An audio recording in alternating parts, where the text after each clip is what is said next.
Hi friends, welcome to warrior choice academy.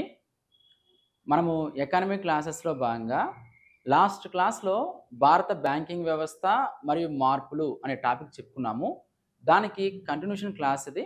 అందులో మనము previous క్లాస్లో మనము షెడ్యూల్డ్ బ్యాంకుల గురించి మనం చెప్పుకున్నాము. ఈ క్లాస్లో నాన్ షెడ్యూల్డ్ బ్యాంక్స్ గురించి, ముద్రా గురించి, ప్రధానమంత్రి జన్ధన్ యోజన గురించి, నాన్ షెడ్యూల్డ్ బ్యాంక్స్ టైప్స్ గురించి, నిరర్ధక ఆస్తులు అంటే ఏంటి, నిరర్ధక ఆస్తుల రకాలు ఏంటి, వాటికి పరిష్కార మార్గాలు ఏంటి, కారణాలు ఏంటి, దివాలా కోడ్ గురించి, భారతదేశంలో ఆర్థిక సమ్మిళిత కార్యక్రమాల గురించి మనం ఈ వీడియోలో చెప్పుకుందాం. మరొకసారి ఎవరైతే ఫస్ట్ టైం వీడియో చూస్తున్నారో ఆల్రెడీ దీనికన్నా ముందు మనము భారత బ్యాంకింగ్ వ్యవస్థ మార్పులు అనే క్లాస్ చెప్పుకున్నాము. ఆ క్లాస్ చూసిన తర్వాత ఈ క్లాస్ చూస్తే ఈ టాపిక్ మీకు అర్థమవుతుంది. మనకు ద్రవ్యం, విత్తం, బ్యాంకింగ్ చాలా చాలా ఇంపార్టెంట్ కాన్సెప్ట్. ఆల్రెడీ మనం ద్రవ్యం గురించి, ద్రవ్యోల్బణం గురించి చెప్పుకున్నాము. ఈ క్లాస్తో బ్యాంకింగ్ గురించి మనకు అయిపోతుంది. ఓకేనా? ఎవరైతే మన యూట్యూబ్ ఛానల్ ఫస్ట్ టైం చూస్తున్నారో మన ఛానల్ని సబ్స్క్రైబ్ చేయండి.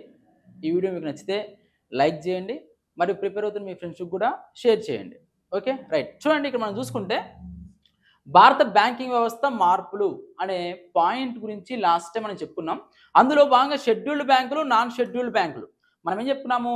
రిజర్వ్ బ్యాంక్ చట్టం, ఆర్బీఐ యాక్ట్ 1934 రెండో షెడ్యూల్లో చేర్చబడిన బ్యాంకులు షెడ్యూల్డ్ బ్యాంకులు అని, చేర్చబడని బ్యాంకులు నాన్ షెడ్యూల్డ్ బ్యాంకులు అని చెప్పుకున్నాం. ఓకే, అదేవిధంగా ఆర్బీఐ వద్ద ఒక ఖాతా కలిగి ఉండి నగదు నిల్వల నిష్పత్తిని మెయింటైన్ చేసేవి షెడ్యూల్డ్ బ్యాంక్స్. నగదు నిల్వలు కలిగి ఉండాలి, కానీ ఆర్బీఐ వద్ద ఉంచాల్సిన అవసరం లేనివి నాన్ షెడ్యూల్డ్ బ్యాంక్స్. 5 కోట్ల మూలధనం కలిగి ఉండాలి, 5 కోట్ల కన్నా తక్కువ మూలధనం కలిగి ఉండాలి. ఇలా మనము షెడ్యూల్డ్ బ్యాంక్స్ గురించి, నాన్ షెడ్యూల్డ్ బ్యాంక్స్ గురించి చెప్పుకున్నాం. అదేవిధంగా షెడ్యూల్డ్ బ్యాంక్స్ అందులో భాగంగా మనకు కమర్షియల్ బ్యాంక్స్, ఏవైతే వాణిజ్య బ్యాంకులు ఉన్నాయో అవి, ప్రాంతీయ గ్రామీణ బ్యాంకులు ఆర్ఆర్బీస్, పేమెంట్ బ్యాంకులు, సూక్ష్మ విత్తము, ఇలా వాటికి సంబంధించిన అంశాలు షెడ్యూల్డ్ బ్యాంక్స్ కిందకి రావడం జరుగుతుంది. నాన్ షెడ్యూల్డ్ బ్యాంక్స్ అంటే ఏంటి? లోకల్ ఏరియా బ్యాంక్స్, స్థానిక ప్రాంత బ్యాంకులు అని, నాన్ షెడ్యూల్డ్ సహకార బ్యాంకులు, ఇలాంటివన్నీ కూడా నాన్ షెడ్యూల్డ్ బ్యాంకుల కిందకి వస్తాయి. మరియు వాణిజ్య బ్యాంకులు. బ్యాంకులు అంటే ఏంటి? బ్యాంకింగ్ అనేది ఒక మధ్యవర్తిత్వ సంస్థ. డిపాజిట్లు స్వీకరిస్తుంది, రుణాలు ఇస్తుంది. తక్కువ వడ్డీకి డిపాజిట్లు స్వీకరించి ఎక్కువ వడ్డీకి రుణాలు ఇస్తుంది.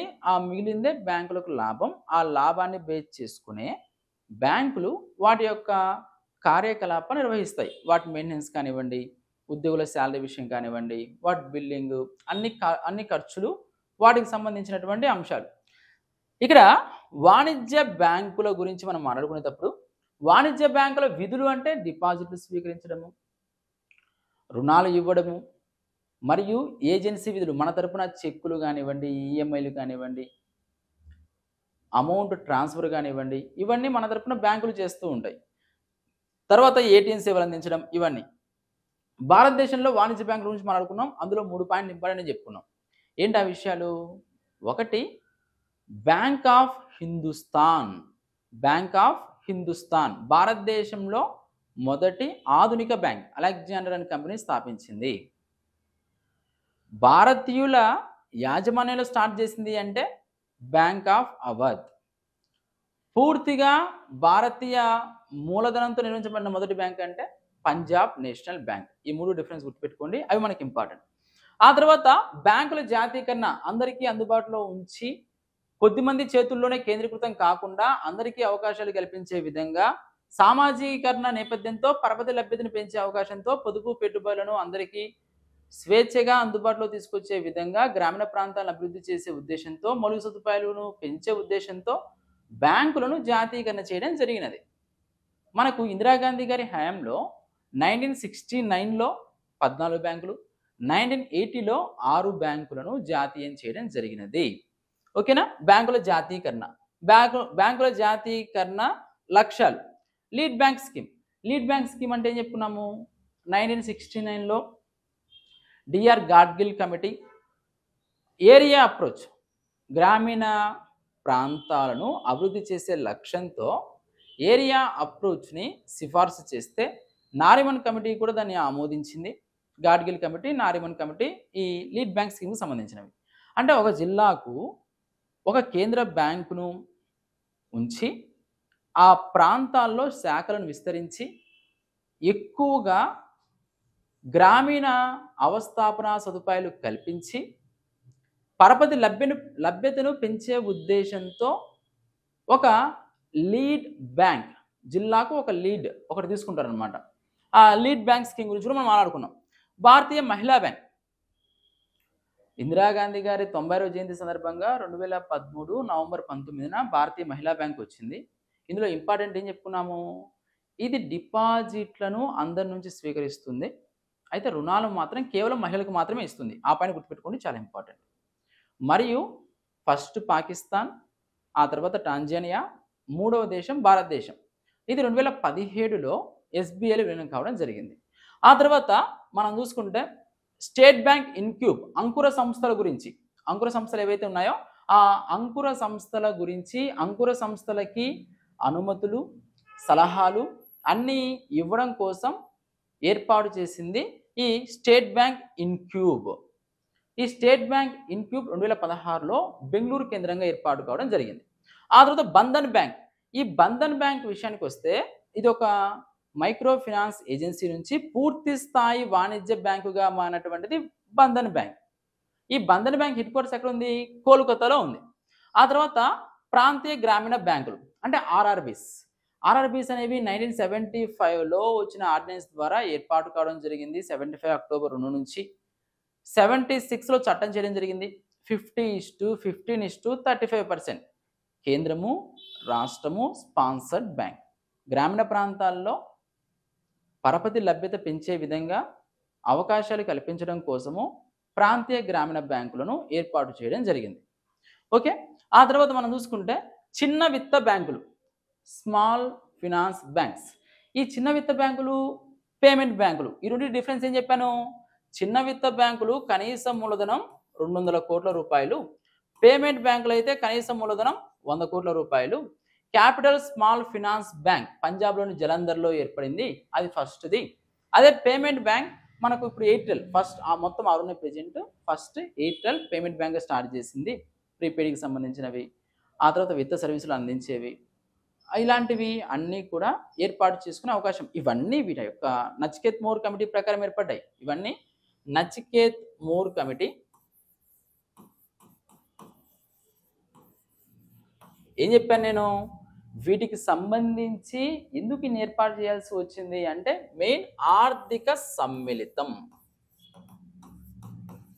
ఆర్థిక సమ్మిళితం, అవకాశం లేని వాళ్లకు కూడా పూర్తి స్థాయిలో అవకాశం కల్పించడమే ఆర్థిక సమ్మిళితం. అందరినీ కూడా ఆర్థికంగా వారు పొదుపు, పెట్టుబడులు, రుణాల రూపంలో ఇంక్లూడ్ చేయడం.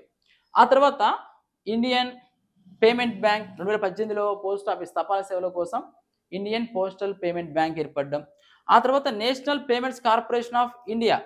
ఈ National Payment Corporation of India కూడా మనకి ఎక్కువ మొత్తంలో అవకాశాలు కల్పించే విధంగా దీన్ని రూపకల్పన చేయడం జరిగింది. ఇంతవరకు మనం చెప్పుకున్నాం. ఇప్పుడు మనం ఈ క్లాస్లో నాన్ షెడ్యూల్డ్ బ్యాంక్ గురించి చెప్పుకోబోతున్నాం. చూడండి, జాగ్రత్తగా వినండి.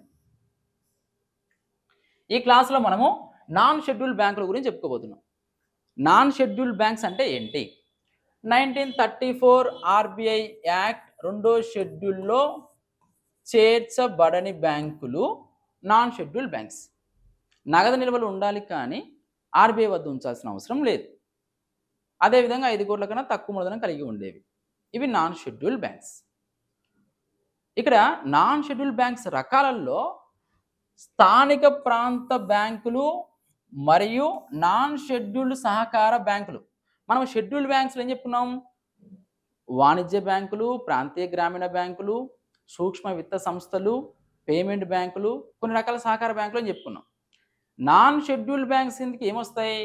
లోకల్ ఏరియా, స్థానిక ప్రాంత బ్యాంకులు. ఏంటి ఈ లోకల్ ఏరియా అంటే 1996 ఆగస్టులో ఇవి ఏర్పాటు కావడం జరిగినది. భౌగోళికంగా వరుసగా 3 జిల్లాలకు వీటి యొక్క పరిధి ఉంటుంది. చాలా చాలా ఇంపార్టెంట్. భౌగోళికంగా వరుసగా 3 జిల్లాలకు ఈ పరిధి విస్తరించి ఉంటుంది. ఏవి? లోకల్ ఏరియా బ్యాంకులు. భౌగోళికంగా వరుసగా 3 జిల్లాలకు వీటి పరిధి ఉంటుంది. మరియు 1949 బ్యాంకింగ్ రెగ్యులేషన్ యాక్ట్ సెక్షన్ 22 ప్రకారం స్థానిక ప్రాంత బ్యాంకులకు లైసెన్స్ మంజూరు చేయడం జరుగుతుంది. గుర్తుపెట్టుకోండి, లైసెన్స్ మంజూరు చేసేది దేని ప్రకారం? సెక్షన్ 22 అండర్ వాణిజ్య బ్యాంకుల క్రమబద్ధీకరణ చట్టం 1949. అదేవిధంగా కనీస మూలధనము 5 కోట్ల రూపాయలు. మరియు ప్రైవేటు రంగం వారు కూడా వీటిని ఏర్పాటు చేసుకోవచ్చు. వ్యక్తులు, ప్రైవేటు రంగ సంస్థలు, ఎన్ఆర్ఐలు, విదేశీయులు కూడా. అయితే యాజమాన్యంలో 20% మించరాదు, భద్రతా నియమాలు ఉంటాయి. ఇందులో మనం చూసుకుంటే వీటి గురించి జి రామచంద్రన్ గారి కమిటీని ఏర్పాటు చేశారు వీటిని సమీక్షించడం కోసం. మొత్తం 4 ఉంటే coastal local area bank limited Vijayawada, Krishna Bhima సమృద్ధి బ్యాంక్ లిమిటెడ్ మహబూబ్ నగర్. మన తెలుగు రాష్ట్రాల్లో కోస్టల్, చూడండి గుర్తుపెట్టుకోండి, కోస్టల్ లోకల్ ఏరియా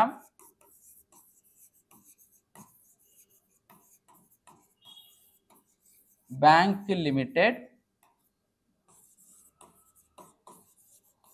విజయవాడ, దీని హెడ్ క్వార్టర్స్. ఇంకోటి కృష్ణా బీమా సమృద్ధి. మొత్తం 4 ఉంటే 2 మన తెలుగు ప్రాంతాలకు సంబంధించినవి. Krishna Bhima Samruddhi local area bank limited Mahbub Nagar. అంటే ఏంటివి? గ్రామీణ ప్రాంతాలలో పొదుపును సేకరించి పరపతి లభ్యతను పెంచడం కోసం లోకల్ ఏరియా బ్యాంక్స్ అనేవి ఒక నాన్ షెడ్యూల్డ్ బ్యాంక్స్ 1996 ఆగస్టులో ఇవి ఏర్పాటు చేయడం జరిగినది. ప్రైవేటు రంగంలో వీటిని ఏర్పాటు చేయొచ్చు. మనం చూసుకుంటే వ్యక్తులు, కార్పొరేట్ సంస్థలు మరియు సంఘాలు ఎవరైనా కూడా వీటిని ఏర్పాటు చేసే అవకాశం ఉంది. గ్రామీణ ప్రాంతాల్లో, సెమీ అర్బన్ ప్రాంతాల్లో, అంటే పూర్తిగా పట్టణం కాకుండా ఇప్పుడిప్పుడే పట్టణాలుగా మారుతున్నటువంటి ప్రాంతాలలో వీటిని ఏర్పాటు చేయొచ్చు. వీటిని స్థానిక ప్రాంత బ్యాంకుల్ని. దీని మీద 2002లో లోకల్ ఏరియా బ్యాంకుల సమీక్ష కోసం, అంటే ఇవి ఎంతవరకు ఉన్నాయి, అణు లక్ష్యాన్ని సాధించాయా లేదా, మనం ఏం చెప్పుకున్నాము, వీటిని ఏర్పాటు చేసింది 1996 ఆగస్టులో చెప్పుకున్నాం. వీటికి సంబంధించి లక్ష్యాలను ఏ విధంగా సాధిస్తున్నాము అని 2002లో ఏర్పాటు చేసిన కమిటీ జి రామచంద్రన్ కమిటీ. ఓకేనా? ఆ తర్వాత ఏం జరిగింది? Coastal local area bank limited, Krishna Bhima Samruddhi local area bank limited. ఈ 2 మన తెలుగు రాష్ట్రాలకు సంబంధించినటువంటి అంశాలు. ఇక్కడ పాయింట్ ఏంటంటే ఇవి రుణాలను ప్రాధాన్యత రంగాలకు 40%, బలహీన వర్గాలకు 10% మంజూరు చేయాలి. గుర్తుపెట్టుకోండి, రుణాలను ప్రాధాన్యత రంగాలకైతే 40%, బలహీన వర్గాలకు 10% మంజూరు చేయాల్సిన అవసరం ఉంది. ఇవి స్థానిక ప్రాంత బ్యాంకులు. ఇందులో మనకు మెయిన్ ఏంటంటే భౌగోళికంగా వరుసగా 3 జిల్లాలకు దీని యొక్క పరిధి కేంద్రీకృతమై ఉంటుంది. నెంబర్ 1, ప్రైవేటు రంగంలో ప్రైవేటు వ్యక్తులు, సంస్థలు, కార్పొరేట్ సంస్థలు కూడా వీటిని ఏర్పాటు చేసుకోవచ్చును. లైసెన్స్ అండర్ సెక్షన్ 22 1949 యాక్ట్ ప్రకారం. ఆ తర్వాత వీటి మీద ఏర్పాటు చేసిన కమిటీ జి రామచంద్రన్ కమిటీ. దేశవ్యాప్తంగా 4కు సంబంధించిన 4 లోకల్ ఏరియా బ్యాంక్ లిమిటెడ్ ఉంటే అందులో మన తెలుగు రాష్ట్రాలకు సంబంధించి 2 ఉన్నాయి. ఒకటి coastal local area bank limited Vijayawada, రెండోది కృష్ణా బీమా లోకల్ ఏరియా సమృద్ధి లిమిటెడ్ మహబూబ్ నగర్. అవి మనకు స్థానిక ప్రాంత బ్యాంకులకు సంబంధించినవి. ఆ తర్వాత నాన్ షెడ్యూల్డ్ సహకార బ్యాంకులు. ఇక్కడ చూడండి, నాన్ షెడ్యూల్డ్ సహకార బ్యాంకులు. ఈ నాన్ షెడ్యూల్డ్ సహకార బ్యాంకులు అంటే ఏంటి? వీటి ప్రధాన లక్ష్యం లాభం కాదు. వీటి ప్రధాన లక్ష్యం లాభం కాదు. మనం జాగ్రత్తగా గమనిస్తే సహకార సంఘాల చట్టం రాష్ట్రాల్లో ఉంటుంది. ఫస్ట్ మనకు కర్ణాటకలో సహకార సంఘాల చట్టం రావడం జరిగింది. సహకార సంఘాల చట్టాన్ని బేస్ చేసుకుని ప్రైమరీ అగ్రికల్చర్ కోఆపరేటివ్ సొసైటీస్, అదేవిధంగా డిస్ట్రిక్ట్ కోఆపరేటివ్ సెంట్రల్ బ్యాంక్ డిసిసిబిలు, స్టేట్ కోఆపరేటివ్ బ్యాంక్ ఇలా ఉంటాయి. ఇవి నాన్ షెడ్యూల్ సహకార బ్యాంకుల కిందికి రావడం జరుగుతుంది. అంటే పిఎస్సిఎస్ ప్రాథమిక వ్యవసాయ సహకార పరపతి సంఘాలు, జిల్లా సహకార కేంద్ర బ్యాంకులు, రాష్ట్ర సహకార బ్యాంకులు అనేవి నాన్ షెడ్యూల్డ్ సహకార బ్యాంకుల కిందికి రావడం జరుగుతుంది. ఓకేనా, రైట్. ఇవి నాన్ షెడ్యూల్డ్ బ్యాంక్స్ సంబంధించినవి. నెక్స్ట్ మనం చూసుకుంటే Mudra bank. Mudra micro unit development refinance agency. మనకు శిశు, కిషోర్ మరియు తరుణ్. శిశు 50,000 రూపాయల లోపు రుణాలు ఇస్తుంది. 50,000 నుంచి 5 లక్షల లోపు, 5 లక్షల నుంచి 10 లక్షల లోపు రుణాలు ఇచ్చేది శిశు, కిషోర్, తరుణ్. మనం చూసుకుంటే ఇది 2015 ఏప్రిల్ 8వ తారీఖున సిడ్బీకి అనుబంధ సంస్థగా ఇది ఏర్పాటు కావడం జరిగింది. SIDBI small industrial development bank of India. పరిశ్రమల్లో చిన్న తరహా పరిశ్రమలకి, ఎందుకంటే భారతదేశంలో ఎక్కువ మందికి ఉపాధి అవకాశం కల్పించే విధానం కానివ్వండి, ఎక్కువ మందికి ఉపాధి ఉద్యోగిత కల్పించి ఉన్న చిన్నపాటి వనరులను ఎక్కువ మొత్తంలో ఉపయోగించి దేశ ఆర్థిక వ్యవస్థకు వెన్నెముకగా ఉండేటువంటి ఈ చిన్న తరహా సంస్థలకు రుణాలను, ప్రోత్సాహకాలను తక్కువ వడ్డీ రేటుకు ఇచ్చే కార్యక్రమమే ఈ ముద్రా బ్యాంక్. ఈ ముద్రా బ్యాంకులో 3 రకాలు: శిశు, కిషోర్, తరుణ్ అని. 50,000 రూపాయల లోపు ఉంటే దాన్ని శిశు కేటగిరీ, 50,000 రూపాయల నుంచి 5 లక్షల లోపు ఉంటే కిషోర్, 5 లక్షల నుంచి 10 లక్షల లోపు ఉంటే దాన్ని తరుణ్. ఇందులో మనకు పాయింట్ ఏంటంటే మొత్తం రుణాలలో శిశు 40%, కిషోర్ 35%, తరుణ్ 25%. ఇది గుర్తుపెట్టుకోండి. మొత్తం రుణాలలో ఇప్పటి వరకు ఏ కేటగిరీ కింద ఎంత ఇచ్చారు? శిశు, కిషోర్, తరుణ్. శిశు కింద 40, కిషోర్ కింద 35, తరుణ్ కింద 25%. ఇక్కడ మన పాయింట్ ఏంటంటే చిన్న తరహా సంస్థలకి, దుకాణదారులకి, పండ్లు కూరగాయల విక్రేతలకి, చేతి వృత్తుల వారికి సహాయం అందించేదే ముద్రా బ్యాంక్. ఎవరికండి? చిన్న తరహా సంస్థలు, చిన్న తరహా సంస్థలు, పండ్లు మరియు కూరగాయల విక్రేతలు. అంటే ఎవరైతే స్వయం ఉపాధి మీద ఆధారపడి ఉంటారో, ఈ దుకాణదారులు ఎవరైతే ఉంటారో వారికి డైరెక్ట్ రుణాలు ఇస్తుందా? డైరెక్ట్ రుణాలు ఇవ్వదు. బ్యాంకులకు రీఫైనాన్స్ చేసేదే ఈ చేతి వృత్తుల వారికి.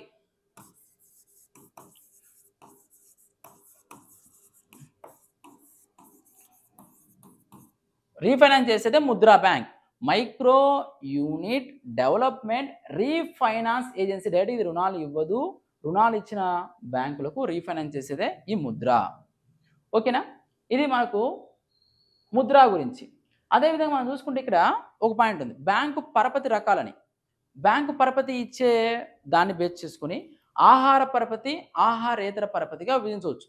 ఆహార పరపతి అంటే ఏంటంటే, ఇప్పుడు రైతుల దగ్గర నుంచి FCI food corporation of India ఏం చేస్తుంది? ధాన్యం సేకరిస్తుంది. ధాన్యం సేకరిస్తుంది, రాష్ట్రాలు కూడా ధాన్యం సేకరిస్తాయి. అప్పుడు ఆ ఎఫ్సిఐకి కానివ్వండి, రాష్ట్రానికి కానీ, అంటే ఇండైరెక్ట్గా ప్రభుత్వానికి ఏం చేస్తుంది అంటే బ్యాంకు రుణం ఇస్తుంది. అలా రైతుల నుంచి ధాన్యం సేకరణ, ఆహార సేకరణకు సంబంధించి మనకి రుణాలు ఇస్తే అది ఆహార పరపతి. ఆహారేతర అంటే ఏంటి? వ్యవసాయం, పరిశ్రమలు, సేవారంగం, వ్యక్తిగతంగా ఇచ్చేవే ఆహారేతర పరపతి. ఇక్కడ పాయింట్ ఏంటంటే బ్యాంకు పరపతి ప్రాధాన్యత రంగాలు ఏంటి? అసలు ప్రాధాన్యత రంగం అంటే ఏంటి అంటే, ఫస్ట్ మనకి అసలు బ్యాంకులు రుణాలు ఇస్తున్నాయి. అయితే ప్రాధాన్యత రంగాలను విస్మరిస్తున్నాయి, కీలకమైన ప్రాధాన్యత రంగాలు అని చెప్పేసి ఫస్ట్ మనకు తెలియజేసింది మొరార్జీ దేశాయ్ గారు ప్రధానమంత్రిగా ఉన్నప్పుడు తెలియజేశారు. మనకి 1972లో ఆర్బీఐ ప్రాధాన్యత రంగాలుగా వ్యవసాయము, పరిశ్రమలు, చిన్న పరిశ్రమలు, పారిశ్రామిక వాడలు, రహదారులు, జల రవాణా, వ్యవసాయము, చిన్న తరహా పరిశ్రమలు, పారిశ్రామిక వాడలు, రహదారులు, జల రవాణాకు సంబంధించిన రుణాలని ప్రాధాన్యత రంగంగా వర్గీకరించింది. ఆ తర్వాత క్లియర్ కట్గా 2016 జూలై 7వ తారీఖున చూడండి, 2016 జూలై 7వ తేదీన ఏం జరిగింది, ఆర్బీఐ ప్రాధాన్యత రంగాలు ఏంటో తెలియజేసింది. వ్యవసాయం, సూక్ష్మ చిన్న మధ్య తరహా సంస్థలు, గృహము, విద్య మరియు స్వయం ఉపాధి, ఎస్సీ ఎస్టీ బీసీ మైనారిటీకి ఇచ్చేటువంటి రుణాలు, ఎగుమతులకు పరపతి, పునరుద్ధరించగల శక్తి అంటే రెన్యూవబుల్ ఎనర్జీ, వీటికి ఇచ్చే రుణాలు. అంటే మామూలుగా ఇప్పుడు మనం ఇందాక లోకల్ ఏరియా బ్యాంక్ గురించి మాట్లాడుకున్నామండి. ఆ లోకల్ ఏరియా బ్యాంకులో మనం ఏం చెప్పుకున్నాం, 40% 10%, 40% వచ్చేసి ప్రాధాన్యత రంగాలకి, 10% వచ్చేసి బలహీన వర్గాల వారికి ఇవ్వాలని మాట్లాడుకున్నాం. అసలు ప్రాధాన్యత రంగాలు అంటే ఎవరు? వ్యవసాయము, సూక్ష్మ చిన్న మధ్య తరహా సంస్థలు, ఎగుమతులకు పరపతి, అదేవిధంగా విద్య, గృహం గురించి పరపతి మరియు స్వయం ఉపాధి, ఎగుమతులకు సంబంధించినవి కానివ్వండి, బలహీన వర్గాలు ఎస్సీ ఎస్టీ బీసీ మైనారిటీకి ఇచ్చేటువంటివి కానివ్వండి, ఇవన్నీ కూడా ప్రాధాన్యత రంగాలకు సంబంధించినటువంటి అంశాలు. ఆ తర్వాత మనం చూసుకుంటే ఇక్కడ చూడండి, బ్యాంకు పరపతి ప్రాధాన్యత రంగాల్లో, ప్రాధాన్యత రంగాలు అంటే ఏంటో చెప్పుకున్నాం. 2016లో జూలై 7వ తారీఖున ప్రాధాన్యత రంగాల కిందికి ఏ అంశాలు వస్తాయని ఆర్బీఐ చెప్పిందో చెప్పుకున్నాం. అసలు ప్రాధాన్యత రంగాలకు ఎంత ఇవ్వాలి, మనం చెప్పినటువంటి వ్యవసాయము, సూక్ష్మ చిన్న మధ్య తరహా సంస్థలకి ఎంత మేరకు రుణాలు ఇవ్వాలి, ఎంత రుణం ఇవ్వాలి అని చెప్పేసి స్టార్టింగ్లో ఒక టార్గెట్ అంటూ లేదు. ఆ తర్వాత 33.3% 1979లో 33.3% ఉండాలి అని లక్ష్యం నిర్దేశించుకున్నారు. ఆ తర్వాత మనకు కేఎస్ కృష్ణస్వామి కమిటీ 1974లో కృష్ణస్వామి కమిటీ ఏర్పాటు చేయడం జరిగింది. కేఎస్ కృష్ణస్వామి, ఎకానమీలో మనకు కమిటీలు ఇంపార్టెంట్, గుర్తుపెట్టుకోండి. ఇందాక మనకి లోకల్ ఏరియా బ్యాంకుల మీద వచ్చిన కమిటీ జి రామచంద్రన్ కమిటీ. ఇదే committee Krishnaswamy committee. Krishnaswamy committee ప్రాధాన్యత రంగాలకు ఇవ్వాల్సిన రుణాల గురించి తెలియజేసే కమిటీ. 33.3% అని అనుకున్నప్పుడు 1980లో ప్రాధాన్యత రంగాలకు 40% ఇవ్వాలి అని డిసైడ్ చేయడం జరిగింది. ఎంత శాతం? 40%. ఆ తర్వాత 1991లో బ్యాంకింగ్ విత్త రంగ సంస్థల మీద నరసింహం కమిటీ ఏర్పాటు చేసింది గవర్నమెంట్.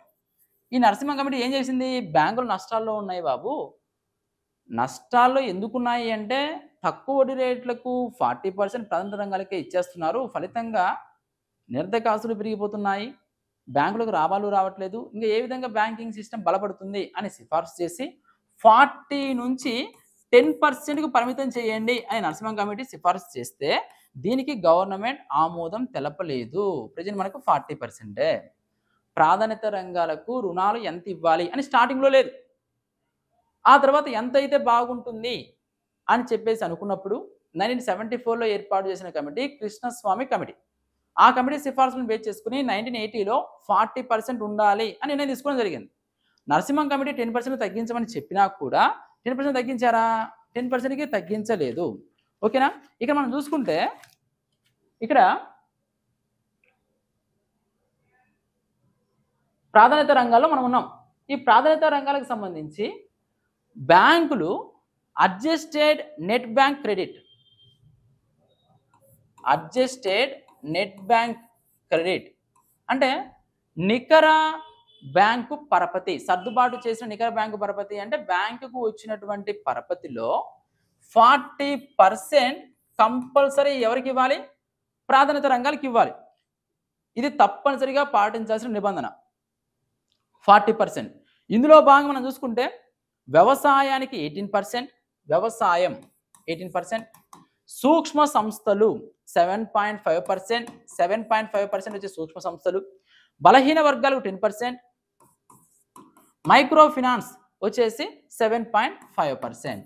ఇలా దాదాపు 40% వరకు అడ్జస్టెడ్ నెట్ బ్యాంక్ రేట్లో భాగంగా వాణిజ్య బ్యాంకులు ప్రాధాన్యత రంగాలకు రుణాలు ఇవ్వాల్సిన అవసరం ఉంది. ఓకే, ఇది మనకు బ్యాంక్ పరపతి ప్రాధాన్యత రంగాలు. నెక్స్ట్ మనం చూసుకుంటే సూక్ష్మ పరపతి మైక్రో ఫినాన్స్. గుర్తుపెట్టుకోండి, మనకి మౌలిక విత్త సేవలకు పరపతిని అందుబాటులో తీసుకొని రావడం లక్ష్యంగా ఈ మైక్రో ఫినాన్స్ అనేది రావడం జరిగింది. ఏంటి అసలు మీకు అర్థం కావాలి అంటే 1 లక్ష లోపు రుణాలు అందించేవే ఈ మైక్రో ఫినాన్స్. మనకి ఎగ్జాంపుల్ డ్వాక్రా గ్రూపులు ఉన్నాయి కదా, ఈ డ్వాక్రా గ్రూపులు స్వయం సహాయక బృందాలు ఒక 10 మంది ఒక 20 మంది కలుసుకొని పొదుపును సేకరించుకొని వాళ్ళు రుణాలు తీసుకోవడము తక్కువ వడ్డీ రేటుకి నెల నెల కట్టుకోవడం జరుగుతుంది కదా, ఈ మైక్రో ఫినాన్స్ అంటే అదే. ఈ మైక్రో ఫినాన్స్ 1 లక్ష లోపు రుణాలు. ఇందులో ఈ మైక్రో ఫినాన్స్ 2 రకాలు. ఏంటవి?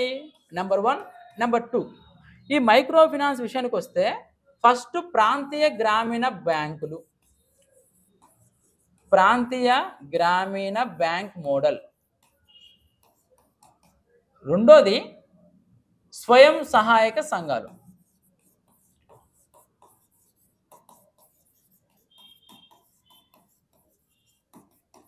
Self help groups. ప్రాంతీయ గ్రామీణ బ్యాంకులు అంటే మనం చెప్పుకున్నాం, మహమ్మద్ యూనస్ గారు బంగ్లాదేశ్లో దీన్ని తీసుకొని రావడము, అది విజయవంతం కావడం జరిగింది. ఈ సెల్ఫ్ హెల్ప్ గ్రూప్స్ అంటే 10-20 మంది కలిసి ఏర్పాటు చేసుకోవడము, వాళ్ళు 1 లక్ష రూపాయల లోపు రుణం తీసుకోవడము. వీటికి నాబార్డ్ సెల్ఫ్ హెల్ప్ గ్రూప్స్కి ఈ క్వశ్చన్ అడిగారండి లాస్ట్ టైం 2018 గ్రూప్ 2లో ఎకానమీలో భాగంగా. సెల్ఫ్ హెల్ప్ గ్రూప్స్కి బ్యాంక్ లింకేజ్ ప్రోగ్రామ్, బ్యాంకుల అనుసంధాన కార్యక్రమాన్ని పైలట్ ప్రాజెక్టుగా ప్రవేశపెట్టింది ఎవరు? నాబార్డు తీసుకొచ్చింది. ఆర్థిక సమ్మిళిత కార్యక్రమంలో భాగంగా అందరికీ మౌలిక విత్త సేవలు అందించే లక్ష్యంలో భాగంగా ముఖ్యంగా బ్యాంకింగ్ సదుపాయం లేని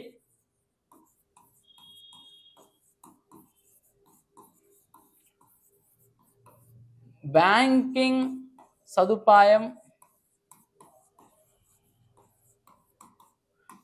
సదుపాయం లేని ప్రాంతాలకు మరియు జనాభాలో నిరుపేద వర్గాలకు ఉద్యమిత్వాన్ని ప్రోత్సహించి, అంటే 1 లక్ష రూపాయలు రుణం ఇస్తే ఒక చిన్న కిరాణా షాపో లేకపోతే ఒక 2 బర్రెలు కొనుక్కోవడమో లేకపోతే ఏదైనా ఇనుప దుకాణం పెట్టుకోవడమో ఏదో ఒక రకంగా ఆ కుటుంబం నిలబడడం కోసము, ఆర్థిక ఉద్యమిత్వాన్ని ప్రోత్సహించడం కోసము, ముఖ్యంగా ఎరాడికేషన్ ఆఫ్ పావర్టీ అంటే పేదరిక నిర్మూలన.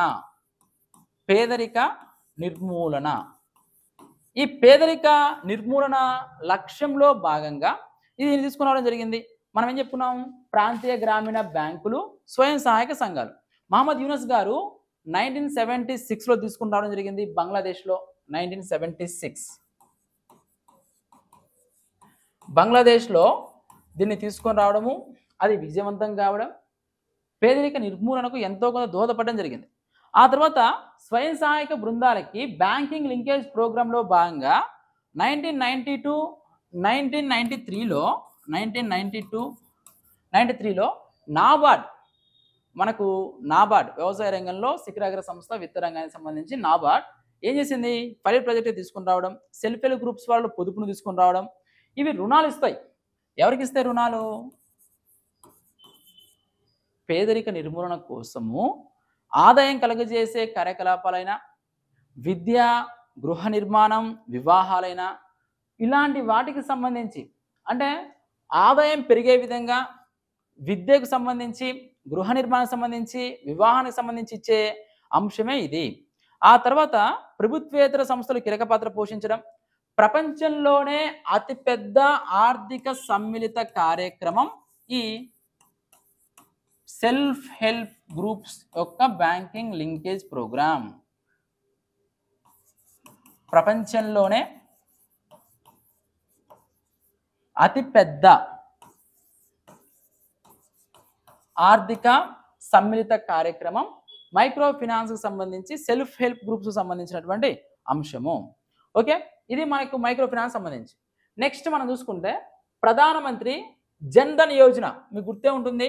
2014 ఆగస్ట్ 28 మోడీ గారి ప్రభుత్వం మొదటిసారి ఎన్డీఏ గవర్నమెంట్ అధికారంలోకి వచ్చినప్పుడు బ్యాంకింగ్ ఖాతా లేని వాళ్ళకి ఉచితంగా ఇలాంటి రూపాయి కూడా కట్టకుండా బ్యాంక్ అకౌంట్ ఓపెన్ చేయడం, మేరా ఖాతా భాగ్య విధాత అనే దాంట్లో భాగంగా ఒక్కరోజే దాదాపు 1.5 కోట్ల మంది ఈ బ్యాంక్ ఖాతా ఓపెన్ చేశారు. మనం కూడా చాలా మంది ఓపెన్ చేసి ఉండొచ్చు. నేను కూడా ఆ రోజు ఓపెన్ చేయడం జరిగింది. అంటే ఇక్కడ మనం చూసుకుంటే 2014 ఆగస్టు 28వ తారీఖున 1.5 కోట్ల మంది బ్యాంక్ అకౌంట్ను ఓపెన్ చేసి ప్రపంచంలోనే అదొక గిన్నిస్ రికార్డ్. ఆర్థిక సమ్మిళితమే దీని యొక్క కార్యక్రమం. మేరా ఖాతా భాగ్య విధాత. మరియు 1,00,000 రూపాయల వరకు 1,00,000 రూపాయల వరకు ప్రమాద బీమా సదుపాయం, 5,000 రూపాయల వరకు ఖాతా తెరిచిన 6 నెలల తర్వాత 5,000 రూపాయలు ఓవర్ డ్రాఫ్ట్ సదుపాయం. ఓవర్ డ్రాఫ్ట్ అంటే మన ఖాతాలో డబ్బులు లేకపోయినా బ్యాంక్ నుంచి అప్పు రూపంలో తీసుకునే విధానం. ఇది మనకి ప్రధానమంత్రి జన్ధన్ యోజన. ఓకేనా? నెక్స్ట్ ఆ తర్వాత ఇక్కడ మనం చూసుకుంటే జాతీయ విత్త సమాచార నమోదు కేంద్రం ఒక పాయింట్ ఉంది. ఇక్కడ జాతీయ విత్త సమాచార నమోదు కేంద్రం పరపతికి సంబంధించిన సమాచారము, దానికి అనుబంధ సమాచారం కేంద్రీకృతం చేసి నిల్వ చేసేందుకు 2023-24 బడ్జెట్లో విత్త సమాచారం అంటే దేశానికి సంబంధించినటువంటి విత్త సమాచారం ఎంత ఉంది అని క్లారిటీగా తెలుసుకోవడం కోసం పరపతి లభ్యత గురించి, ఆర్థిక సమ్మిళితం గురించి, ఆర్థిక స్థిరత్వం గురించి నేషనల్ ఫైనాన్షియల్ ఇన్ఫర్మేషన్ రిజిస్టర్ అనేది ఉదాహరణ తీసుకొని రావాలి అని చెప్పేసి 2023-24 బడ్జెట్లో ఆర్థిక మంత్రి గారు ప్రపోజల్ తీసుకొని రావడం జరిగింది. ఆ తర్వాత మనం చూసుకుంటే వాణిజ్య బ్యాంకులు నిరర్ధక ఆస్తులు. చూడండి, మనకు భారతదేశాన్ని పట్టి పీడిస్తున్నటువంటి సమస్యల్లో ప్రధానమైనటువంటి సమస్య ఆర్థికానికి సంబంధించి నిరర్ధక ఆస్తులు. నిరర్ధక ఆస్తులు అంటే ఏంటి? 90 రోజుల పాటు అసలు లేదా వడ్డీ ఏది రానటువంటి సిచ్యువేషనే నిరర్ధక ఆస్తులు. 90 రోజుల పాటు అసలు వడ్డీ తిరిగి చెల్లించబడిన రుణాలే నిరర్ధక ఆస్తులు.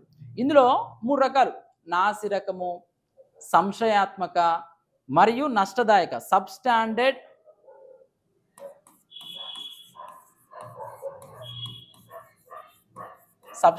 అసెట్స్ నాసిరకం, డౌట్ఫుల్ అసెట్స్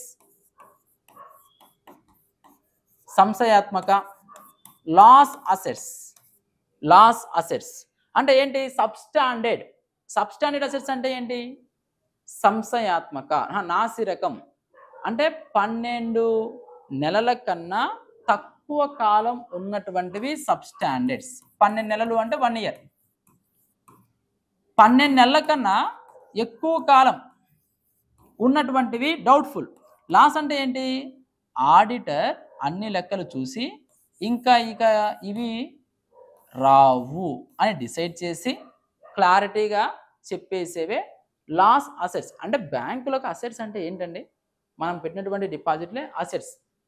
బ్యాంకులు మనం పెట్టినటువంటి డిపాజిట్లను తీసుకుని వెళ్ళి ఎవరికైతే పారిశ్రామికవేత్తలకు కానీ రైతులకు కానీ రుణాల రూపంలో మంజూరు చేయడం జరుగుతుంది. అయితే మనం పెట్టినటువంటి డిపాజిట్లకు ఈరోజు ఒక నమ్మకం లేని సిచ్యువేషన్ కలిగింది. మనము నీరవ్ మోడీ కానివ్వండి, ఇలా చాలా సంఘటనలు మనం చూస్తూ వచ్చాం. ఈ సంఘటనలు జరగడం వల్ల, నిరర్ధక ఆస్తులు పెరిగిపోవడం వల్ల, ఆర్థిక సమ్మిళితం జరగకపోవడం పక్కన పెడితే ఆర్థిక స్థిరత్వానికే దెబ్బ, ఆర్థిక వ్యవస్థకే దెబ్బ కావడం వల్ల మొత్తం దేశం యొక్క ద్రవ్య వ్యవస్థ నష్టపోయే ప్రమాదం ఉంది. చూడండి, మనం చూసుకుంటే 12 నెలల కన్నా తక్కువ కాలం ఉన్నవేమో సబ్స్టాండర్డ్ అంటే నాసిరకం. 12 నెలల కన్నా ఎక్కువ కాలం ఉన్నవి డౌట్ఫుల్ అంటే సంశయాత్మక.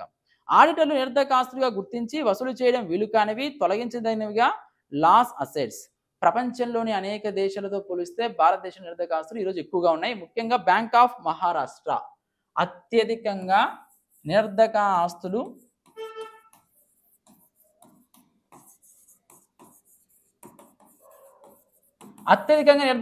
ఉన్నటువంటి బ్యాంక్ వచ్చేసి బ్యాంక్ ఆఫ్ మహారాష్ట్ర. ఎందుకని అసలు నిరర్ధక ఆస్తులు ఉన్నాయి? కారణాలు ఏంటి అంటే మనం చూసుకుంటే ఫస్ట్ ఏదైనా మన ఆర్థిక వ్యవస్థకు ముఖ్యంగా 2008 ఆర్థిక తిరోగమనం అంటే మనకు మాంద్యం వచ్చిందనమాట. ఆర్థిక మాంద్యం రావడము, నష్టాలు ప్రపంచవ్యాప్తంగా ఉండడము, ఆ ఎఫెక్ట్ మనకు పడిపోయింది. ఎప్పుడైతే పరిశ్రమలు నష్టపోయాయో తిరిగి తీసుకున్న రుణాలను ఇవ్వలేని సిచ్యువేషన్ వచ్చేసింది. మరియు బ్యాంకులు రుణాలు ఇచ్చేటప్పుడు పారదర్శకత లేకపోవడం, అంటే క్లారిటీగా వీళ్ళు మనకి ఇవ్వగలరా, ఇవ్వలేరా, వాళ్ళు పెట్టినటువంటి అసెట్స్ ఏంటి, అంత వర్తిట్టా కాదా అని చెప్పేసి పూర్తి స్థాయిలో అవగాహన లేకపోవడం, మరియు కొన్నిసార్లు అవినీతి చోటు చేసుకుని బ్యాంకు అధికారులే లంచం రూపంలో, అవినీతి రూపంలో అవినీతి చేయడం వల్ల ఎక్కువ మొత్తంలో రుణాలు ఇవ్వడం, మరియు రుణగ్రహీతలు ఎవరైతే రుణాలు తీసుకుంటారో వాళ్ళు తీసుకున్న పర్పస్ కాకుండా వేరే పనులకు వాడడం, అంటే నిధులను దారి మళ్లించడం, మరియు ఆలస్యము, మిగులు నిధులు లేకపోవడము. ఒకవేళ ఎవరైనా ఎగ్గొడితే వారి మీద చట్టపరమైనటువంటి కఠిన చర్యలు తీసుకోవడంలో బ్యాంకులు విఫలం కావడం వల్ల ఏమవుతున్నాయి, ఈరోజు మనకు ఎంతోమంది బ్యాంకులు ఎగ్గొట్టి ఇన్సాల్వెన్సీ దివాలా తీసామని చెప్పి ఒక బోర్డు పెట్టుకుని విదేశాలకు వెళ్ళిపోయి హ్యాపీగా ఎంజాయ్ చేస్తున్నారు. దానివల్ల ఆర్థిక వ్యవస్థ చితికిపోతుంది. ఓకేనా? ఈ నిరర్ధకాస్తుల కారణాలు మనం చూసుకుంటే, అదేవిధంగా గవర్నమెంట్ కూడా ఏం చేస్తుంది, రుణమాఫీ అని చెప్తుంది. రుణాలు ఇస్తూ ఉంటారు. ఆ రుణం మాఫీ అని చెప్పినప్పుడు అవి రీఫైనాన్స్ చేయడంలో ఆలస్యం కావడము, కొన్నిసార్లు సర్దుబాటు చేయడము, ఇవన్నీ నిరర్ధకాస్తులకు కారణాలు. ఆ తర్వాత పరిష్కార చర్యలు చూడండి జాగ్రత్తగానండి. నిరర్ధకాస్తులకు పరిష్కార చర్యలు ఏంటి? ఆర్బీఐ ఏం చేసిందంటే 5/25 అని ఒక పథకం తీసుకొచ్చింది. 5/25 2014లో 500 కోట్ల రూపాయల కన్నా ఎక్కువ రుణం ఉన్న వాటికి సంబంధించి 5 సంవత్సరాలు కాకుండా 25 సంవత్సరాల వరకు, అంటే గ్యాప్ ఎక్కువగా ఇచ్చినప్పుడు రుణాలను తిరిగి చెల్లించే పరిధి 5 నుంచి 10 సంవత్సరాలు కాకుండా 20 నుంచి 25 సంవత్సరాలు పెంచడం వల్ల ఎవరైతే అప్పు తీసుకుంటారో వారికి ఒక సడలింపు అనేది వస్తుంది. సడలింపు వచ్చినప్పుడు వాడు ఎగ్గొట్టకుండా నిదానంగానే కడతాడు. ఇప్పుడు 500 కోట్ల రూపాయల కన్నా ఎక్కువ రుణాలకు వర్తించేది. అదేవిధంగా వ్యూహాత్మక రుణ పరిష్కార పథకం, వ్యూహాత్మకంగా ఎవరికి ఇవ్వాలి, ఎవరికి ఇవ్వకూడదు, ఒత్తిడి గల ఆస్తులను సమర్థంగా నిర్మించడం, మరియు 4 R's రికగ్నిషన్, 4 R's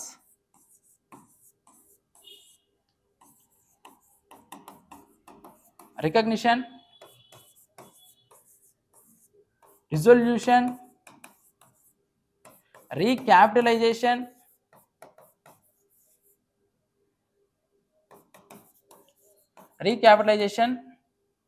రీఫార్మ్స్.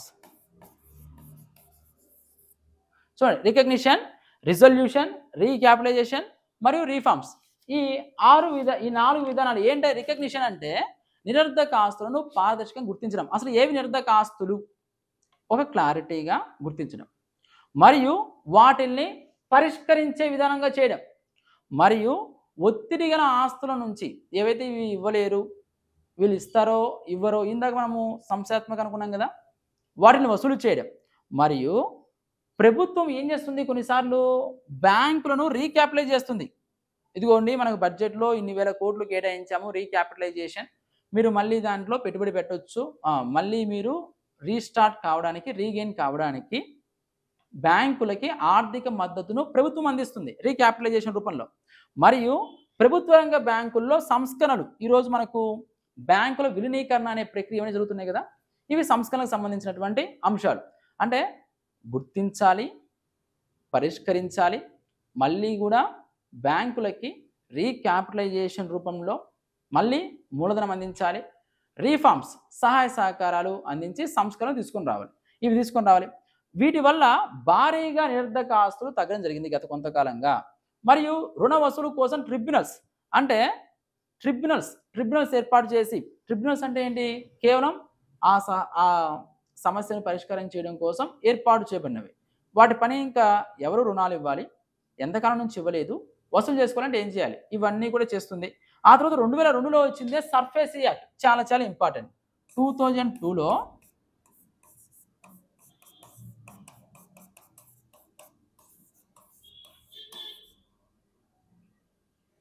2002లో వచ్చినటువంటి యాక్టే SARFAESI, securitisation and reconstruction of financial assets and endorsement of securities interest act.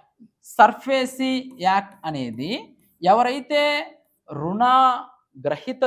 రుణాలు మంజూరు చేసే సమయంలో సెక్యూరిటీ పెట్టుంటారు, ఇదిగోండి ఇది మీకు తాకట్టు పెట్టి నేను మీ కాంచి రుణం తీసుకుంటున్నాను అని.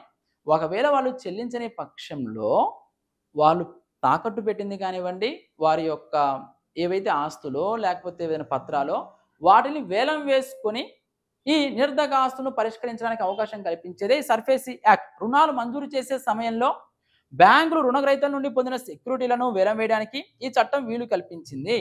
ఆ తర్వాత అసెట్ రీకన్స్ట్రక్షన్ అంటే ఏంటి అంటే ఆస్తుల పునర్వ్యవస్థీకరణ company, asset reconstruction company, asset reconstruction company. ఇదేంటంటే బ్యాంకుల నుంచి రుణాలు స్వీకరిస్తాయి కదా, స్వీకరించినప్పుడు ఒకవేళ రుణాలు స్వీకరించిన వాళ్ళు తిరిగి కట్టకపోతే వాళ్ళ ఆస్తులను వేలం చేయడము, లీజు తీసుకోవడము, వాయిదాలు పొడిగించడము, స్వాధీనం చేసుకోవడం ఇవన్నీ చేస్తుంది. ఆ తర్వాత దివాలా కోడ్.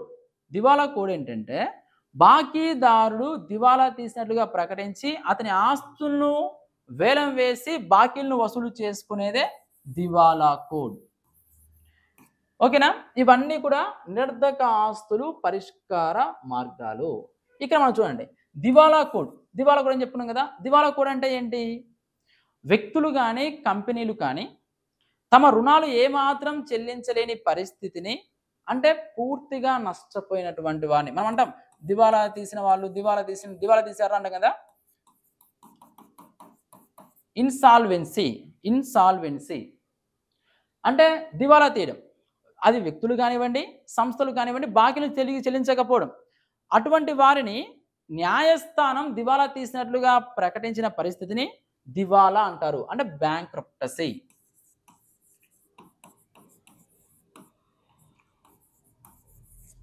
బ్యాంక్రప్టసీ అంటే వ్యక్తులు, సంస్థలు వాళ్ళ యొక్క పరిస్థితి దిగజారిపోయి ఇంకా రుణాలు తిరిగి చెల్లించలేని సిచ్యువేషన్. భారతదేశంలో బ్యాంకుల నిరర్ధక ఆస్తులు పెరిగిపోయి రుణ పరిష్కారం చాలా ఆలస్యం అవుతున్న సందర్భంలో ఇన్సాల్వెన్సీ అండ్ బ్యాంక్రప్టసీ కోడ్ అనేది అవసరమైంది. 2016 మేలో ఇన్సాల్వెన్సీ అండ్ బ్యాంక్రప్టసీ కోడ్ అనేది ఒకటి వచ్చింది. బ్యాంక్రప్టసీ అంటే దివాలా తీయమని చెప్పుకున్నాం కదా. 2015లో TS Swaminathan committee. A committee? 2015లో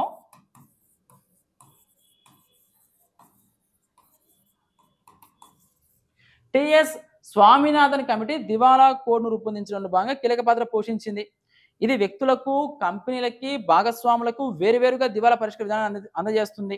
2016లో insolvency and bankruptcy board of India, insolvency and bankruptcy board of India ఎప్పుడు ఏర్పడింది?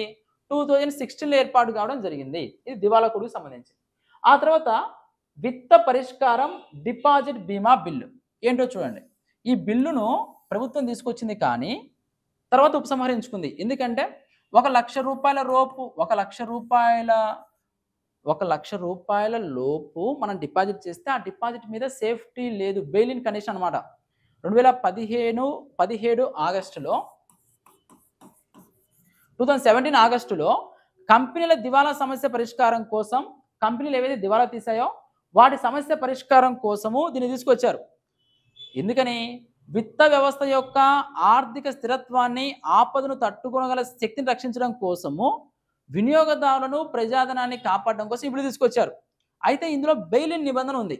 బెయిల్ ఇన్ ఈ నిబంధన ఏం చెప్తుంది అంటే 1,00,000 రూపాయల లోపు బీమా సౌకర్యం కల్పించే దానిని ఈ బిల్లు తొలగిస్తుంది. అంటే 1,00,000 రూపాయల లోపు మనకి ఏదైనా అయినా కూడా ఎలాంటి సంబంధం లేదు బ్యాంకులకు అన్న విధానంలో అర్థం వస్తుంది అనమాట.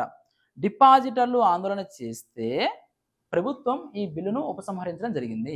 అసలు ఏంటి ఈ బిల్లు? 2017 ఆగస్టులో ఈ బిల్లు ప్రవేశపెట్టారు. విత్త పరిష్కారం డిపాజిట్ బీమా బిల్లు అని చెప్పేసి. ఈ బిల్లు మనకు ఏం తెలియజేస్తుంది? కంపెనీల దివాలా సమస్య పరిష్కారం కోసం, కంపెనీలు దివాలా తీసినప్పుడు మన ఆర్థిక విత్త వ్యవస్థ యొక్క స్థిరత్వాన్ని, ఆపదను తట్టుకోగల శక్తిని రక్షించడం కోసం దీన్ని తీసుకుని రావడం జరిగింది. విత్త పరిష్కారం డిపాజిట్ బీమా బిల్లు అది. ఆ తర్వాత చూడండి మనకి ఇది ఇంపార్టెంట్, బేసల్ నిబంధనలు. బేసల్ ఏంటి? స్విట్జర్లాండ్లోని బేసల్ నగరంలో అంతర్జాతీయంగా కేంద్ర బ్యాంకుల గవర్నర్లు మీటింగ్ ఏర్పాటు చేసుకున్నారు 1974లో 10 దేశాల కేంద్ర బ్యాంకులు, మన ఆర్బీఐ గవర్నరు ఇలా ఉంటారు కదా, ప్రతి దేశానికి కేంద్ర బ్యాంక్ ఉంటుంది.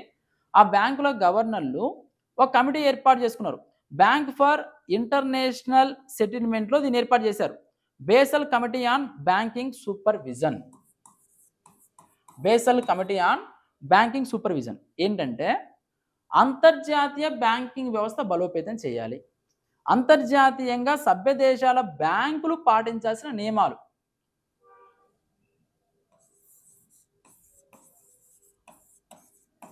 అంతర్జాతీయంగా బ్యాంకింగ్ వ్యవస్థ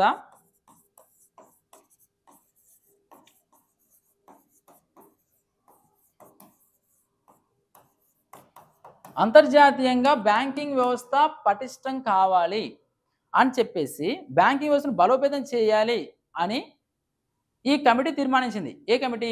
బేసల్ కమిటీ. ఇందులో బేసల్ 1, బేసల్ 2, బేసల్ 3 1998, 2004, 2010లో బేసల్ 1, బేసల్ 2, బేసల్ 3 ఈ నిబంధనలు వచ్చాయి. ఏంటి ఈ నిబంధనలు ఏంటి అంటే 1998లో వచ్చిన నిబంధనలను 1999లో మన ఇండియా ఆమోదించింది. 2004లో వచ్చిన నిబంధనలను 2009లో భారతదేశం అమలు చేసింది. 2010లో వచ్చిన నిబంధనలను భారతదేశం 2015లో పాక్షికంగా, 2018లో పూర్తిగా అమలు చేయడం జరిగింది. బేసల్ అనేది స్విట్జర్లాండ్లోని ఒక నగరము. 10 దేశాల అంతర్జాతీయ బ్యాంకింగ్ గవర్నర్లందరూ కూడా ఏర్పాటు చేసుకున్న ఒక సమావేశము. ఇందులో భాగంగా అంతర్జాతీయంగా బ్యాంకింగ్ వ్యవస్థను పటిష్టం చేయడం కోసం ఏర్పాటు చేసుకున్న వ్యవస్థ బేసల్ 1, బేసల్ 2, బేసల్ 3 1998, 2004, 1988, 2004, 2010 ఏంటి అంటే పరపతికి సంబంధించిన నష్ట భయంపై దృష్టిని నిలిపింది. 1988 పరపతికి సంబంధించిన నష్ట భయం అంటే మనకు ఎవరికి పరపతి ఇవ్వాలి, ఎవరికి ఇవ్వకూడదు, వస్తే పరిస్థితి ఏంటి, వీటన్నిటి గురించి చర్చించుకున్నారు. పరపతికి సంబంధించిన నష్ట భయం. రెండవది క్యాపిటల్ అడిక్వెన్సీ, పర్యవేక్షణ, మార్కెట్ క్రమశిక్షణ అంటే క్రమశిక్షణ కలిగి రుణాలు మంజూరు చేసే విషయంలో క్వాలిటేటివ్ అండ్ క్వాంటిటేటివ్ నియమాలు అనుసరించాలి అని తీసుకున్న నిర్ణయం. ఆ తర్వాత బేసల్ 3లో నిధులు సమకూర్చడం, ద్రవ్యత్వము ఇలాంటివన్నీ ఆర్థిక సంక్షోభం తర్వాత 2008 తర్వాత వచ్చినటువంటి నిబంధనలు. అంటే మనం జాగ్రత్తగా గమనిస్తే స్విట్జర్లాండ్లోని బేసల్ నగరంలో ఏర్పాటు చేసుకున్న అంతర్జాతీయ బ్యాంకింగ్ సంస్కరణల ప్రకారము ఈ నిబంధనలు వచ్చాయి. బేసల్ 1, బేసల్ 2, బేసల్ 3 పరపతికి సంబంధించిన నష్ట భయానికి సంబంధించి మొదటి దాంట్లో, క్యాపిటల్ అడిక్వెసీ, పర్యవేక్షణ, మార్కెట్ క్రమశిక్షణ సంబంధించి సెకండ్ దాంట్లో, మూడో దాంట్లో వచ్చేసి ద్రవ్యత్వము, నిధులు సమకూర్చడం దానికి సంబంధించిన అంశాలు మూడో దాంట్లో పొందుపరచడం జరిగింది. ఓకేనా? తర్వాత ఇంద్రధనుష్ చూడండి, ఇది బేసల్ నిబంధనలు. ఇది మనకి ఇంపార్టెంట్ అండి. ఇంద్రధనుష్ పథకం ఏంటి? ఇంద్రధనుష్ పథకము 2015 ఆగస్టులో ప్రభుత్వ రంగ బ్యాంకుల పని విధానాన్ని సమూలంగా సంస్కరించడం కోసం ఇది రావడం జరిగింది.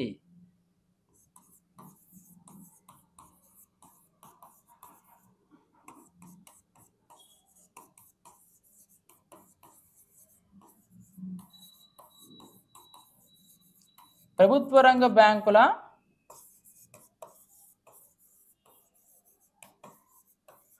పని విధానం సమూలంగా సంస్కరించడం లక్ష్యంగా ఇది రావడం జరిగింది. ఈ ఇంద్రధనుష్ పథకం అనేది నాయక్ కమిటీ సిఫార్సుల మేరకు, ఏ కమిటీ అండి? నాయక్ కమిటీ సిఫార్సుల మేరకు ఇది రావడం జరిగినాయి. అంటే ఇందులో ప్రభుత్వ రంగ బ్యాంకుల్లో నియామకాలు ఎవరు నియమించాలి, బోర్డ్ ఆఫ్ బ్యూరో, మూలధనీకరణ, ఒత్తిడి తగ్గించడం, జవాబుదారీతనానికి ఒక చట్టం, సాధికారత, పాలనా సంస్కరణలు ఇవన్నీ కూడా ఇంద్రధనుష్ పథకంలో భాగంగా తీసుకుని రావడం జరిగింది. ఆ తర్వాత బ్యాంకింగ్ వైవిధ్యీకరణ, నూతన విధానాలు, సాధనాల్లో బ్యాంకుల జాతీయకరణ తర్వాత మనకు జాతీయకరణ 1969, 1980లో చేశారు 2 సార్లు. 1969లో, 1980లో బ్యాంకుల జాతీయకరణ తర్వాత వ్యవహార శైలిలో ఎంతో కొంత మార్పు వచ్చింది. ఆధునిక విధానాలు, పురోగమన పద్ధతులు అనుసరించడానికి బ్యాంకులు ముందుకు రావడము, అనేక మార్పులు చోటు చేసుకోవడం జరిగింది. కొన్ని ఫ్యాక్ట్స్ విషయానికి వస్తే మహాత్మా గాంధీ గారు ప్రారంభించిన మొదటి భారతీయ వాణిజ్య bank union bank of India.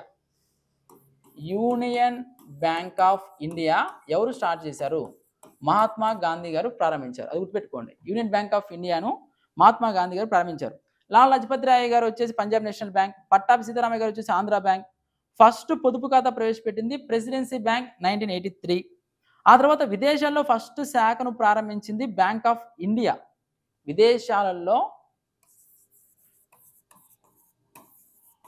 విదేశాలలో శాఖను ప్రారంభించింది ఎవరు? Bank of India. ఆ తర్వాత మనం చూసుకుంటే భారతదేశంలో ఏటీఎం ప్రారంభించింది హెచ్ఎస్బిసి ముంబై. ఏటీఎం ఫస్ట్ ప్రారంభించింది హెచ్ఎస్బిసి ముంబై. ఇంటర్నెట్ సౌకర్యం కల్పించింది అంటే ఇంటర్నెట్ బ్యాంకింగ్ వచ్చేసి ఐసిఐసిఐ. ఆ తర్వాత credit card central bank of India, debit card city bank. ఆ తర్వాత ఐఎస్ఓ సర్టిఫికేట్ పొందిన ఫస్ట్ బ్యాంక్ అంటే కెనరా బ్యాంక్. అది కూడా గుర్తుపెట్టుకోవడం మనకి ఇంపార్టెంట్, చాలా చాలా ఇంపార్టెంట్. ఐఎస్ఓ సర్టిఫికేట్ పొందిన first bank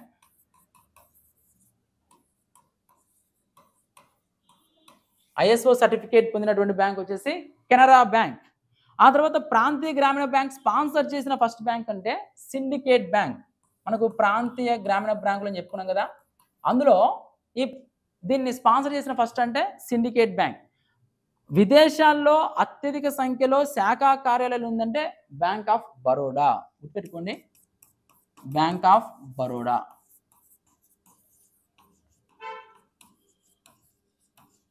bank of Baroda.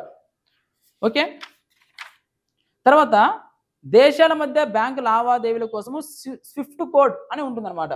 మనకు రష్యా ఉక్రెయిన్ యుద్ధంలో కూడా రష్యా యొక్క స్విఫ్ట్ కోడ్ను ఆపేశారు. ఏంటి అది అంటే society for world wide international financial telecommunication అనే దాన్ని ఉండేది, దాన్ని కూడా ఆపివేయడం జరిగింది అప్పుడు రష్యా ఉక్రెయిన్ యుద్ధంలో.